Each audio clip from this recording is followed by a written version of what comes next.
Hello, my beautiful souls. Welcome sa ating tarot reading sessions. Keep in mind, general reading po ito. Maring mag-resonate, maring hindi. Kunin nyo na lang po kung para sa inyo and leave the rest. Maring mag-shift na energies or magkabaliktad ang sitwasyon. Kaya kayo na pong bahala kung saan kayo nakalugar sa reading natin. Okay? Let's see. We have here the Emperor and the Ace of Pentacles. The Star and Moon. Wow. Star and Moon.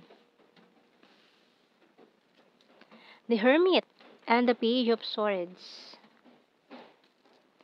Magician and Nine of Wands.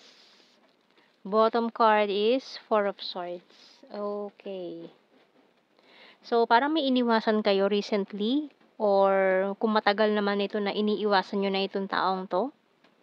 Dati kayong close pero ngayon parang nag-iiwasan na kayo. Kung past lover ito, ayan, parang this person is stalking you ngayon. Ini-stalk niya lahat ng mga post mo, lalo na ng mga post mo nung Pasko. Ayan, kung may mga post ka man, or social media mo, ini-stalk niya ngayon.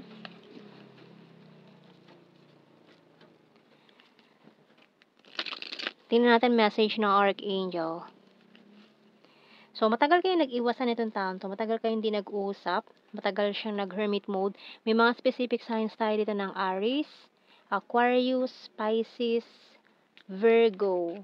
We have here Counselor by Archangel Azrael.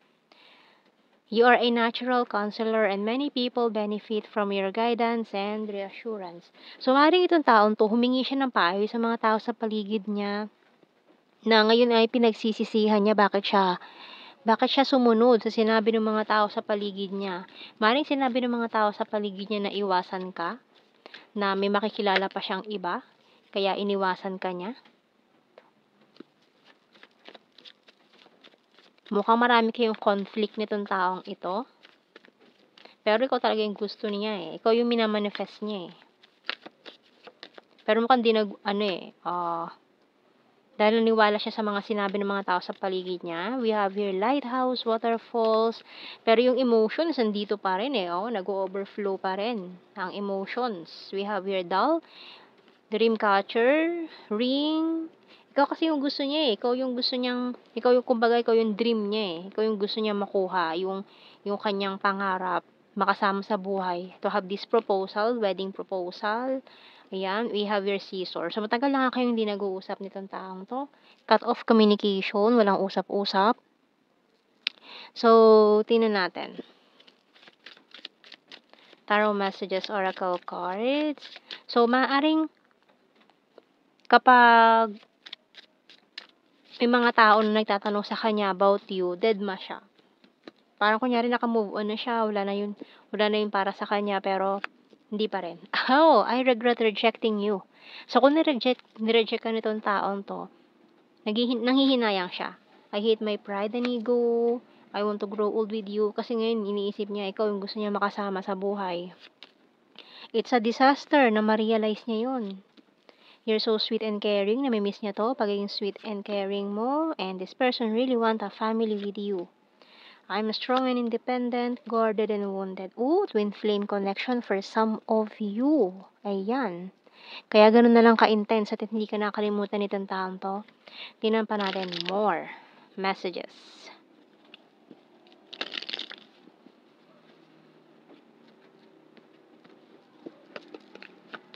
I love you unconditionally. I wish I had treated you better.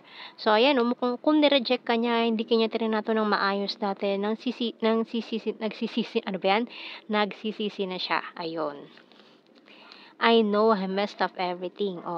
Kasi, feeling niya na nasabotahin niya yung connection. Ayan. And I want you. I'm grateful for the spiritual lesson. Ayan I regret lying to you. I left and I saw you with someone and I'm starting to understand our connection. So, yung bottom card, finding out the truth crushed me.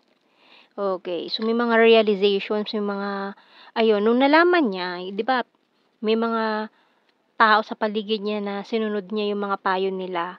Nung nalaman niya yung totoo, parang siniraan ka pa nung mga yun. Nung nalaman niya yung totoo, parang nahiya siya sa'yo, 'no? Kasi mukhang may nanira sa'yo, eh. Tapos sinunod pa niya yung sinabi nung mga yon tungkol sa'yo. Naniwala siya sa sinabi nung mga yon sa kanya about you. Mga negative ayan, with this dull energy dito, pretending na, um, may ginawa silang mali. Pretending na maaaring isang kaibigan, ayan, they are pretending na sila ay kakampi, pero under the table naman pala gumawa ng hindi maganda. So, kuha tayo ng mga initials. So, nung nakita niya na siguro yung tunay na kulay ng mga taong yun, umiwas na rin siya. Ay, mga nahulog na cards. GEB. S. Ged. T. Enye. R. WIP. F. K. Bottom card. Kuha tayo ng blue card. We have here manipulation. Ayan na nga, lumabas. Manipulation, celebration, and manifestation. Shon. Manipulation, celebration, and manifestation. So, mukhang happy ending naman to with the celebration. No, mukhang nakita niya na itong mga manipulative person na to na kailangan niyang iwasan.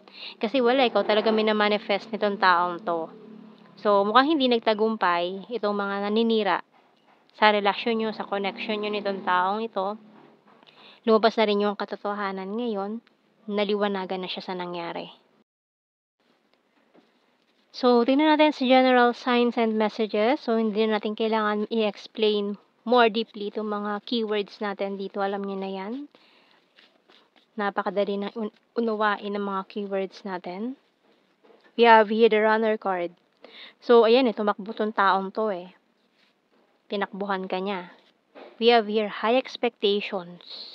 Full of charisma. Very serious. Beach.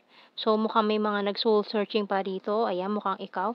Nagpunta-punta ka sa mga beach para mag-isolate, mag-move on, makalimot. 8. Aries sign.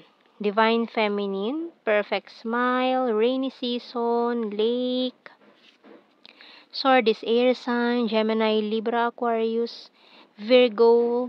Talented. Flower farm. Birthmark. Quiet person. February and August. 7 and athletic. Cold city. Trustworthy, logical.